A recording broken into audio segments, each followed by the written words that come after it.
प्रिय साथियों, हम लोग इस वीडियो के अंदर में उत्कर्ष क्लास के कुमार गौरव सर के द्वारा पढ़ाया गया 7 फेरों वाली सीरीज़ का जो रिवीजन क्लास नोट्स है उसको हम लोग पढ़ेंगे। साथ में एक्स्ट्रा एक्टिविटी पढ़ेंगे और सभी प्रकार की प्रतियोगी परीक्षा के लिए अति महत्वपूर्ण होने वाला है वीडियो। शुरू से अंत तक जरूर बने रहिएगा। चलिए शुरू करते हैं। खेल की बात करें हम लोग तो ओलंपिक खेल में आधुनिक ओलंपिक खेल की शुरुआत 1896 ईस्वी में यूनान के एथेंस शहर में हुई थी। यानी आधुनिक ओलंपिक खेल की शुरुआत कब हुई थी? 1896 में। और ये कहाँ पर हुई थी? यूनान के एथेंस में हुआ था। इसके अलावा है इस खेल का आयोजन अंतर्राष्ट्रीय ओलंपिक समिति के द्वारा कराया जाता है। यानी कि प्रत्येक 4 वर्ष के अंतराल पे ओलंपिक खेल का आयोजन होता है और इसका आयोजनकर्ता कौन है? ओलंपिक समिति है। अगर हम लोग बात कर लें ओलंपिक समिति की स्थापना, तो 23 जून 1894 को ओलंपिक समिति की स्थापना हुई थी। इसलिए प्रत्येक वर्ष 23 जून को अंतर्राष्ट्रीय ओलंपिक दिवस के रूप में भी मनाया जाता है। 23 जून को अंतर्राष्ट्रीय ओलंपिक दिवस मनाया जाता है। अंतर्राष्ट्रीय ओलंपिक दिवस के रूप में मनाया जाता है 23 जून। 23 जून 1894 को अंतर्राष्ट्रीय ओलंपिक समिति का गठन हुआ था। इसका मुख्यालय ल्यूसाने में है जो स्विट्जरलैंड के अंदर स्थित है। इसको भी ध्यान रखिएगा। अंतर्राष्ट्रीय ओलंपिक समिति का हेडक्वार्टर कहाँ पर? यानी मुख्यालय ल्यूसाने जो स्विट्जरलैंड के अंदर है। वैसे अंतर्राष्ट्रीय ओलंपिक समिति की जो स्थापना हुई थी 23 जून 1894 को, इसकी स्थापना हुई थी सखोन में जो थाईलैंड में है। तो इसको भी ध्यान रखिएगा। स्थापना सखोन में थाईलैंड के अंदर, लेकिन इसका हेडक्वार्टर कहाँ पर है? ल्यूसाने जो स्विट्जरलैंड में स्थित है। अंतर्राष्ट्रीय ओलंपिक दिवस जो मनाया जाता है प्रत्येक वर्ष, वो 23 जून को मनाया जाता है। पहला ओलंपिक जो हुआ था 1896 में, कहाँ पर? एथेंस के अंदर। 31वां ओलंपिक हुआ, वह हुआ 2016 में रियो डी जेनेरियो के अंदर हुआ। 32वां ओलंपिक हो गया टोक्यो जापान में जो 2020 के अंदर है। 33वां ओलंपिक हुआ पेरिस के अंदर और ये कब हुआ? तो 2024 में हुआ। 34वां ओलंपिक हुआ लॉस एंजिल्स में होने वाला है जो 2028 में होगा। तो इसको ध्यान रखिएगा। 33वां ओलंपिक 2024 में कहाँ पर हुआ? फ्रांस की राजधानी पेरिस में हुआ। 34वां ओलंपिक का आयोजन लॉस एंजिल्स में होगा। ये लॉस एंजिल्स अमेरिका के अंदर स्थित है। 2028 के अंदर होगा। 35वां ओलंपिक ब्रिस्बेन जो ऑस्ट्रेलिया के अंदर है 2032 में होगा यहाँ पर ओलंपिक। आगे है बजट से संबंधित। बजट शब्द का उल्लेख संविधान के किसी भी अनुच्छेद में नहीं है। यानी भारत के संविधान में बजट का प्रावधान कहीं भी नहीं है। और इस बजट के स्थान पर है वार्षिक वित्त विवरण। बजट के स्थान पे भारत के संविधान में जो वर्णन है वो है वार्षिक वित्त विवरण, जो कि अनुच्छेद 112 के अंदर है।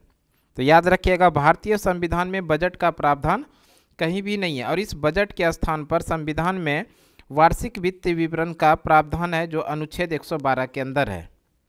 स्वतंत्र भारत का प्रथम बजट सन्मुखम सेठी के द्वारा प्रस्तुत किया गया था। यानी स्वतंत्र भारत का पहला बजट जो है सन्मुखम सेठी के द्वारा प्रस्तुत किया गया था। सर्वाधिक बार बजट मोरारजी देसाई द्वारा प्रस्तुत किया गया है, कुल 10 बार। 10 बार मोरारजी देसाई के द्वारा सर्वाधिक बार बजट प्रस्तुत किया गया है।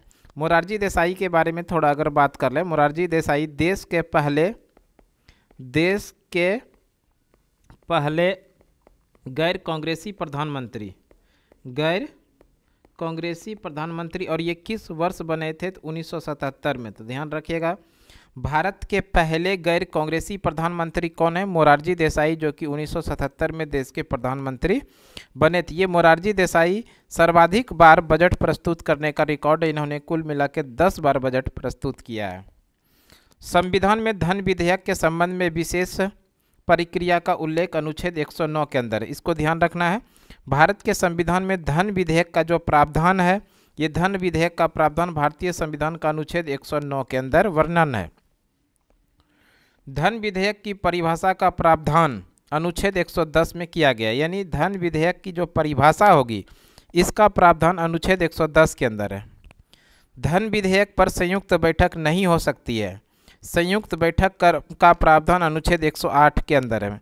संयुक्त बैठक जब लोकसभा और राज्यसभा की एक साथ बैठक होती है तो उसी को हम लोग बोलते हैं संयुक्त बैठक। और संयुक्त बैठक बुलाने का काम राष्ट्रपति का होता है। संयुक्त बैठक बुलाने का काम किन का होता है? राष्ट्रपति का। लेकिन संयुक्त बैठक की अध्यक्षता लोकसभा अध्यक्ष करते हैं। संयुक्त बैठक बुलाने का काम राष्ट्रपति का है, लेकिन संयुक्त बैठक की अध्यक्षता कौन करते हैं? वो लोकसभा अध्यक्ष करते हैं। और संयुक्त बैठक का प्रावधान भारतीय संविधान के किस अनुच्छेद में है? अनुच्छेद 108 के अंदर में। और धन विधेयक पर संयुक्त बैठक नहीं बुलाई जा सकती। तो ध्यान रखिएगा, ये इंपॉर्टेंट फैक्ट हो गया कि धन विधेयक पर संयुक्त बैठक नहीं बुलाई जा सकती है। संयुक्त बैठक का प्रावधान भारतीय संविधान के अनुच्छेद 108 के अंदर है। और लोकसभा और राज्यसभा की दोनों की बैठक एक साथ होती है, तो इसको हम लोग राष्ट्रपति के द्वारा बुलाया जाता है संयुक्त बैठक, जो लोकसभा और राज्यसभा का संयुक्त बैठक होता है। वैसे संयुक्त बैठक की अध्यक्षता लोकसभा अध्यक्ष करते हैं। अब है रेड क्रॉस संस्था। रेड क्रॉस संस्था की स्थापना 1863 में हुई थी हेनरी ड्यूनेंट के द्वारा। हेनरी ड्यूनेंट के द्वारा रेड क्रॉस की स्थापना 1863 में हुई थी। भारत में इसकी स्थापना 1920 में हुई रेड क्रॉस की। ध्यान रखिएगा, भारत में रेड क्रॉस की स्थापना कब होती है? तो 1920 में होती है। रेड क्रॉस का मुख्यालय जेनेवा में है। जेनेवा जो कि स्विट्जरलैंड के अंदर है। अगर हम लोग बात कर लें स्विट्जरलैंड की राजधानी कहाँ है, तो वर्न है। इसको भी ध्यान रखिएगा, स्विट्जरलैंड की राजधानी कहाँ पर है? वर्न। और इसी स्विट्जरलैंड में है जेनेवा, जहाँ पर कि रेड क्रॉस का मुख्यालय है। रेड क्रॉस को 3 बार यानी 1917, 1963, 1944 में शांति का नोबेल पुरस्कार दिया जा चुका है। तो ये भी बढ़िया प्रश्न बनेगा। रेड क्रॉस को अभी तक 3 बार शांति का नोबेल पुरस्कार दिया गया, 1917 में, 1963 में और 1944 में। तो इस तरह से शांति का नोबेल पुरस्कार रेड क्रॉस संस्था को 3 बार दिया गया है। वैसे अगर हम लोग बात कर लें, नोबेल पुरस्कार की शुरुआत 1901 में हुआ है और प्रत्येक वर्ष, अब हम लोग देख लेते हैं कुछ प्रमुख पुस्तकें और उसके लेखक। इसी क्रम में सबसे पहले जो आएगा पुस्तक और दूसरी तरफ में है लेखक। तो पहला पुस्तक है मृच्छकटिकम और इस मृच्छकटिकम पुस्तक के लेखक थे शूद्रक। लाइफ डिवाइन पुस्तक के लेखक है अरविंद घोष। बुद्ध चरितम पुस्तक के लेखक है अश्व घोष। कादम्बरी जिसके लेखक है वान भट्ट। अर्थशास्त्र जिसके लेखक है चाणक्य। चाणक्य के साथ साथ में आप लोग ध्यान रखिएगा कौटिल्य, चाणक्य, कौटिल्य या विष्णुगुप्त, ये तीनों एक ही व्यक्ति है। चाणक्य, कौटिल्य या विष्णुगुप्त, इन्हीं ने लिखा है अर्थशास्त्र, जिसके कि अंदर मौर्य वंश से संबंधित कुछ लिखा गया है इतिहास। अष्टाध्यायी जिसके लेखक है पाणिनि। बीजक जिसके लेखक है कबीर दास। पंचतंत्र इसके लेखक है विष्णु शर्मा। इंडिका जिसके लेखक है मेगास्थनीज। मेगास्थनीज चंद्रगुप्त मौर्य के दरबार में आने वाले यात्री थे और इसी मेगास्थनीज ने इंडिका लिखा है, जिसमें कि चंद्रगुप्त मौर्य के बारे में लिखा है। पद्मावती मलिक मोहम्मद जैसी, बेहद इंपॉर्टेंट है, जरूर ध्यान रखिएगा। मलिक मोहम्मद जैसी के द्वारा लिखा गया पद्मावती। आगे है लॉन्ग वॉक टू फ्रीडम जिसके लेखक है नेल्सन मंडेला। मिडनाइट चिल्ड्रन जिसके लेखक है Salman Rushdie. The God of small thing जिसके लेखक है Arundhati Roy. N era of darkness जिसके लेखक है शशि थरूर। ये भी कई बार एग्जाम में देखने के लिए प्रश्न मिला है। एन इरा ऑफ डार्कनेस जिसके पुस्तक के लेखक है शशि थरूर। वाइट टाइगर के लेखक है अरविंद अडिगा। इन ए फ्री स्टेट पुस्तक के लेखक हैं वी.एस. नायपॉल। आगे है नाट्य शास्त्र जिसके लेखक है भरत मुनि। डिवाइन कॉमेडी जिसके लेखक है दांते। पृथ्वीराज रासो जिसके लेखक है चंद बरदई। गीतांजलि जिसके लेखक है रविंद्रनाथ टैगोर। इसी गीतांजलि के लिए इनको 1913 में पहले एशियाई बने जिनको कि नोबेल पुरस्कार दिया गया था। पहले एशियाई जिनको कि नोबेल पुरस्कार दिया गया वो थे रविंद्रनाथ टैगोर, जिनको कि 1913 में साहित्य के क्षेत्र में नोबेल पुरस्कार दिया गया था और पुस्तक का नाम था गीतांजलि, इसी पुस्तक के लिए। आगे है कामसूत्र जिसके लेखक है वात्स्यायन। गीत गोविंद जिसके लेखक हैं चाणक्य। यंग इंडिया जिसके लेखक हैं गांधी जी। विनय पत्रिका जिसके लेखक है तुलसीदास। तो ये कुछ इंपॉर्टेंट पुस्तक हो गया और उसके लेखक हो गया। अब बात करते हैं ओलंपिक का प्रतीक। ओलंपिक के बारे में हम लोग थोड़ा देर पहले पढ़े थे। ओलंपिक जो है जिसकी स्थापना हुई थी ओलंपिक समिति का 23 जून 1894 को। इसका हेडक्वार्टर कहाँ पर है? लियूसाने जो कि स्विट्जरलैंड के अंदर है। 23 जून को प्रत्येक वर्ष मनाया जाता है अंतर्राष्ट्रीय ओलंपिक दिवस। अंतर्राष्ट्रीय ओलंपिक दिवस जो मनाया जाता है वो प्रत्येक वर्ष मनाया जाता है 23 जून को। ओलंपिक प्रतीक में 5 रंगीन चक्र हैं जो विश्व के महाद्वीपों को दर्शाता है, जिसमें से रंग है नीला की बात करें तो ये नीला यूरोप को दर्शाता है, पीला जो है एशिया को दर्शाता है, काला अफ्रीका को दर्शाता है, हरा जो है वो ऑस्ट्रेलिया को दर्शाता है और लाल जो है वो अमेरिका को दर्शाता है। उत्तरी अमेरिका व दक्षिणी अमेरिका दोनों को दर्शाता है वो लाल रंग। तो इस तरह से ये रंग है और ये 5 महाद्वीप है जिनको कि दर्शाता है। नीला यूरोप को दर्शाता है, पीला जो है वो एशिया को दर्शाता है, काला अफ्रीका को दर्शाता है, हरा ऑस्ट्रेलिया को दर्शाता है और लाल अमेरिका। और इस अमेरिका में उत्तरी अमेरिका और दक्षिणी अमेरिका दोनों ही शामिल है। ओलंपिक ध्वज का सर्वप्रथम प्रयोग 1920 में एडवर्ड बेल्जियम के ओलंपिक खेलों में किया गया था। आगे है बिटकॉइन, इससे संबंधित है। बिटकॉइन एक डिजिटल आभासी मुद्रा है, यानी कि बिटकॉइन एक ऐसी मुद्रा है, वो मुद्रा तो है वो डिजिटल है, ये केवल आप ऑनलाइन के माध्यम से ही इसका खरीद बिक्री कर सकते हैं। कंप्यूटर के द्वारा मुद्रा का आदान प्रदान किया जाता है बिटकॉइन। इस मुद्रा का विकास सातोशी नाकामोतो जो जापान के रहने वाले थे इसी ने किया था। यानी बिटकॉइन की शुरुआत किसने किया है? सातोशी नाकामोतो जो जापान के रहने वाले थे इसी के द्वारा शुरू किया गया। अल सल्वाडोर ने इस मुद्रा को वैध मुद्रा घोषित किया था सर्वप्रथम। यानी कि यहाँ से प्रश्न बनेगा किस देश ने सर्वप्रथम बिटकॉइन को वैध मुद्रा घोषित किया? तो वह अल सल्वाडोर। अवमूल्यन क्या होता है? अवमूल्यन होता है हमारे घरेलू मुद्रा की वैल्यू कम होना, अवमूल्यन कहलाता है। अवमूल्यन में मतलब होता है कि हमारे घरेलू मुद्रा की वैल्यू कम हो जाना, तो ये अवमूल्यन होता है। अवमूल्यन का प्रभाव जो होता है निर्यात सस्ता होता है और आयात महंगा होता है। यानी कि हम लोग जो सामान बेचेंगे वो सस्ता होगा और जो हम खरीदेंगे वो महंगा होगा, तो इसे अवमूल्यन का प्रभाव कहते हैं। भारत में अवमूल्यन जो है अभी तक 1949 में, 1966 में और 1991 में हुआ था। इस तरह से इसको भी ध्यान रखना है। आगे the imperial bank of India. Imperial bank of India, bank of Calcutta 1806 में, बैंक ऑफ बॉम्बे 1840 में, बैंक ऑफ मद्रास जिसका स्थापना 1843 और वर्ष 1921 में। यानी कि बैंक ऑफ इंडिया जिसकी स्थापना 1806 में हुआ, बैंक ऑफ बॉम्बे जिसकी स्थापना 1840 में हुआ और बैंक ऑफ मद्रास जिसकी स्थापना 1843 में। इन तीनों बैंकों को मिला करके 1921 में एक नया बैंक बनाया गया जिसका नाम है बैंक इंपीरियल बैंक। तो यहाँ से बढ़िया प्रश्न बनेगा इंपीरियल बैंक के अंदर कितने बैंकों का समावेश था? तो वो 3 बैंक, वो कौन कौन सा? तो bank of Kolkata, bank of Bombay, bank of Madras.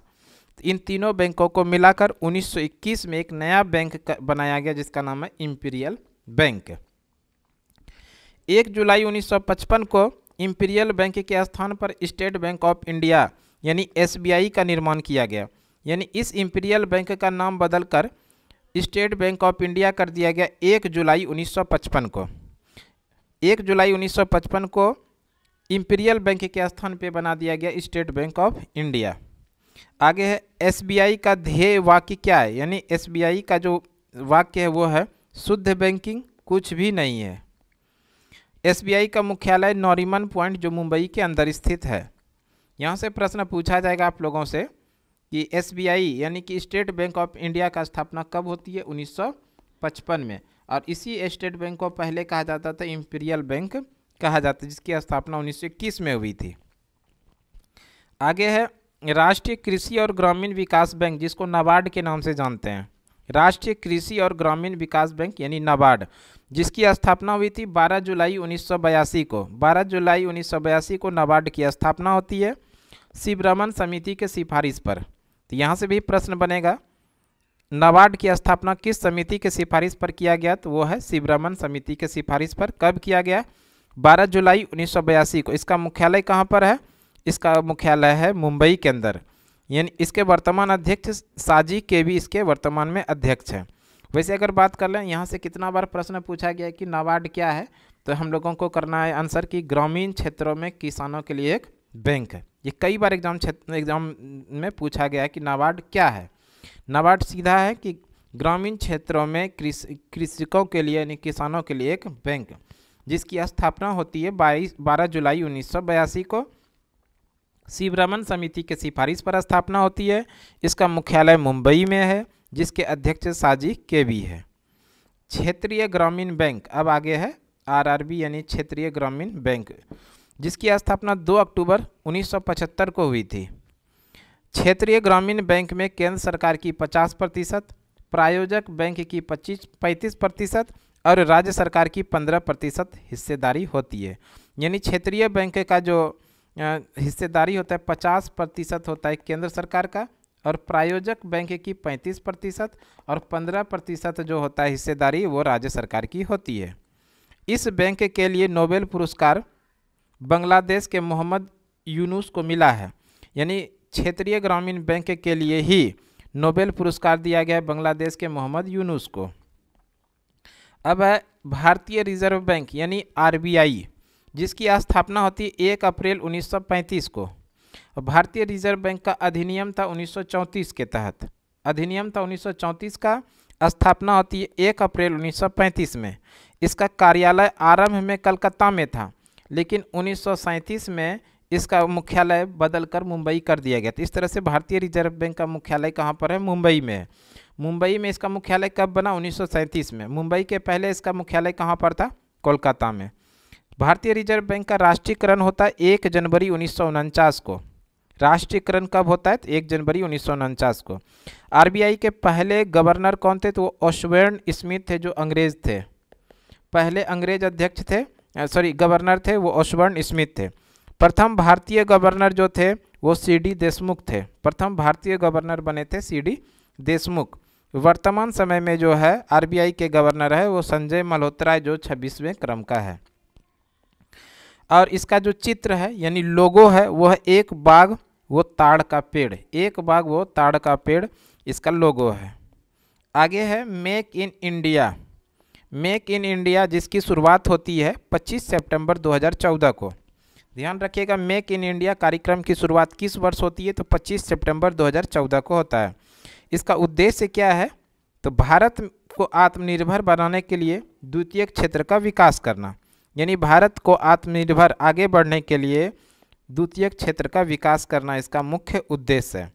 25 सितंबर को अंत्योदय दिवस यानी पंडित दीनदयाल उपाध्याय का जन्मदिन मनाया जाता है। तो यहाँ से प्रश्न पूछा जाएगा, पंडित दीनदयाल उपाध्याय का जन्मदिन प्रत्येक वर्ष कब मनाते हैं? तो वो 25 सितंबर को मनाते हैं। और किस तरह से? अंत्योदय दिवस के रूप में मनाते हैं। आगे है जन धन योजना। जन धन योजना की शुरुआत 28 अगस्त 2014 को होती है। जन धन योजना की शुरुआत कब होती है? 28 अगस्त 2014 को। यह विश्व की सबसे बड़ी वित्तीय समावेश योजना है। यहाँ इसको जरूर ध्यान रखिएगा, विश्व की सबसे बड़ी वित्तीय समावेश योजना कौन सी है? तो वो जन धन योजना है जो भारत में है, और इसकी शुरुआत 28 अगस्त 2014 को हुआ था। इसका ध्येय वाक्य क्या है? मेरा खाता भाग्य विधाता। इसको भी ध्यान रखिएगा, ध्येय वाक्य है मेरा खाता भाग्य विधाता। उज्ज्वला योजना जिसकी शुरुआत 1 मई 2016 को हुई थी, और उज्ज्वला योजना जो कि विद्युत से संबंधित है, विद्युत का जो कनेक्शन है उज्ज्वला, जिसकी शुरुआत 1 मई 2016 को हुई थी। आगे है बेटी बचाओ बेटी पढ़ाओ, जिसकी शुरुआत 22 जनवरी 2015 को पानीपत हरियाणा से हुआ था। बेटी बचाओ बेटी पढ़ाओ की योजना की शुरुआत कब होती है? 22 जनवरी 2015 को पानीपत हरियाणा से शुरू होता है। आगे प्रधानमंत्री किसान योजना। प्रधानमंत्री किसान योजना की शुरुआत 24 फरवरी 2019 को गोरखपुर उत्तर प्रदेश से होती है। यही है प्रधानमंत्री किसान सम्मान निधि योजना। इस योजना में 1 वर्ष के अंदर किसानों को 2000 की 3 किस्तें यानी कुल 6000 रुपया दिए जाते हैं। तो इसको ध्यान रखेगा, प्रधानमंत्री किसान सम्मान निधि योजना के अंदर 1 वर्ष में किसानों को 2000 का 3 किस्त यानी कुल 6000 दिए जाते हैं। आगे मिशन इंद्रधनुष। मिशन इंद्रधनुष की शुरुआत 25 दिसंबर 2014 को होती है। इस योजना का संबंध टीकाकरण से, मिशन इंद्रधनुष का संबंध किससे? टीकाकरण से। 25 दिसंबर को अटल बिहारी वाजपेयी का जन्मदिन है, जो सुशासन दिवस के रूप में मनाया जाता है। ध्यान रखिएगा, अटल बिहारी वाजपेयी भारत के पूर्व प्रधानमंत्री, जिनका कि हाल ही में निधन हो गया, उनका जन्मदिन प्रत्येक वर्ष 25 दिसंबर को सुशासन दिवस के रूप में मनाया जाता है। और इसी 25 दिसंबर 2014 को मिशन इंद्रधनुष की शुरुआत होती है, जो कि टीकाकरण से संबंधित है। आगे है मृदा स्वास्थ्य कार्ड योजना। मृदा स्वास्थ्य कार्ड योजना की शुरुआत 19 फरवरी 2015 को हुई थी, सूरतगढ़ गंगानगर राजस्थान से। तो ये भी ध्यान रखिएगा, मृदा स्वास्थ्य कार्ड योजना की शुरुआत कहाँ से? सूरतगढ़ से, गंगानगर में। और ये कहाँ पर है? राजस्थान में। जब इसकी शुरुआत होती है 19 फरवरी 2015 को। प्रधानमंत्री ग्राम सड़क योजना, इसकी शुरुआत होती है 25 दिसंबर 2000 को। 25 दिसंबर 2000 ईस्वी को प्रधानमंत्री ग्राम सड़क योजना की शुरुआत होती है। सांसद आदर्श ग्राम योजना, सांसद आदर्श ग्राम योजना की शुरुआत होती है 31 अक्टूबर 2014 को। आगे है राष्ट्रीय ग्रामीण रोजगार गारंटी योजना, जिसको कि नरेगा के नाम से जानते हैं। इंपॉर्टेंट है, जरूर ध्यान रखिएगा।